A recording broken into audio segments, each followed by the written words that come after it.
Voilà, et c'est maintenant l'heure de notre page des sports. Et on va commencer par du football avec les demi-finales de la Ligue africaine des champions. Elles sont débutées aujourd'hui. Bonsoir Lise-Laure. Bonsoir. Et des demi-finales qui ont été reportées, comme la majorité des compétitions sportives en raison de la pandémie du coronavirus. La première demi-finale oppose en ce moment le Wydad de Casablanca qui joue à domicile face au Al Ahly.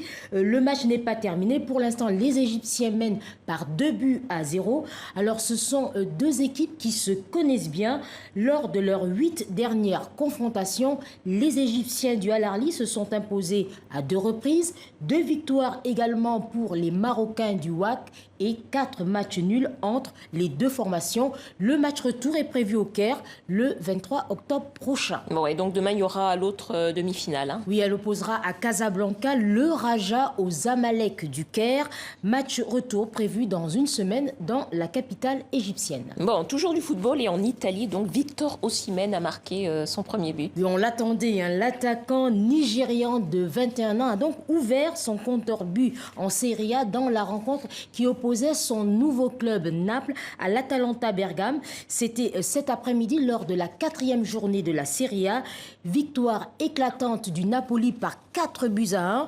Osimhen a inscrit le 4e but à la 43e minute. But fêté dans les bras de son entraîneur Gattuso. Le Nigérian recruté à Naples pour 70 millions d'euros confirme son bon début de saison. Voilà, direction l'Angleterre avec le retour à la compétition de Sadio Mané. Oui, Sadio Mané qui avait contacté le Covid, c'était le 2 octobre dernier. Alors il avait manqué le match amical des Lions de l'Atlas, des Lions de la Teranga face aux Lions de l'Atlas, attention. Face aux Lions. Voilà, face aux Lions. Des Lions face aux Lions, un combat de Lions. Voilà. Une rencontre également de Première Ligue. Jeudi, il a été sacré meilleur joueur de Liverpool du mois de septembre. Et aujourd'hui, dans le derby de Liverpool, Everton recevait les protégés de Jürgen Klopp. Sadio Mané a effectué son retour en ouvrant le score, suivi de Mohamed Salah.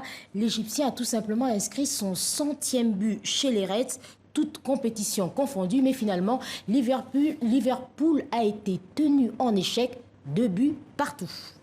Bon, on va clôturer cette page football, Lise-Laure, avec un retour en Ligue 1 en France pour évoquer le bon début de saison d'Ismaël Traoré, capitaine du SCO d'Angers. Capitaine du SCO d'Angers, 3 buts inscrits depuis le début du championnat par l'international ivoirien de 34 ans. C'est un défenseur central, il fait partie des 10 meilleurs buteurs de la Ligue 1.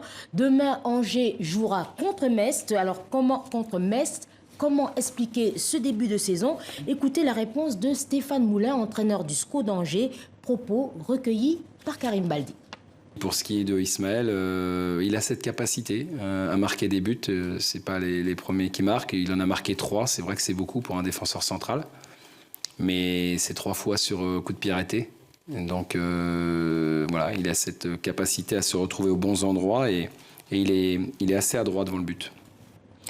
Bon, on va parler un petit peu de basketball. Il n'y a pas que le foot. Dans les jeux de balle, direction la Somalie où des femmes s'entraînent dans des conditions difficiles. Vous allez nous raconter ça. Oui, la volonté de ces femmes de jouer est plus forte que tout. Alors malgré des infrastructures sportives en mauvais état, l'insécurité qui règne à Mogadiscio, les menaces des islamistes, ces basketteuses somaliennes s'organisent pour s'adonner à leur passion.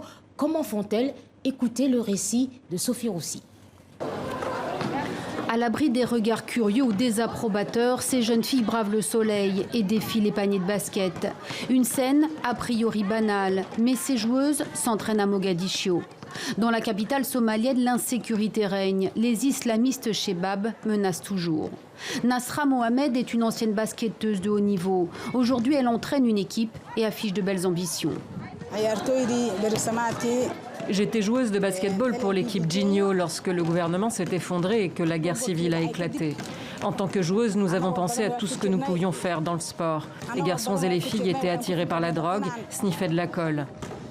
Nous avons donc décidé de les occuper.